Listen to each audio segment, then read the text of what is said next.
Gourmia iced the coffee machine. Makes cold coffee. You put the water in here, you close this.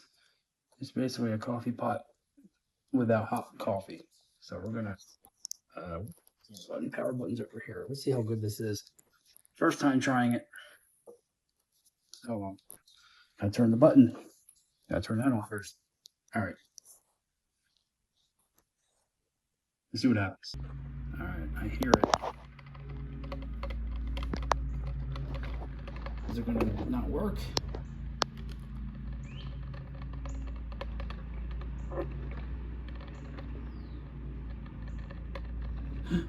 Oh, look at that. Oh, it works. So basically, it brews coffee, just not hot. That's basically what this is. Oh, look at that. Okay. This is I like this. No digital controls. Simple.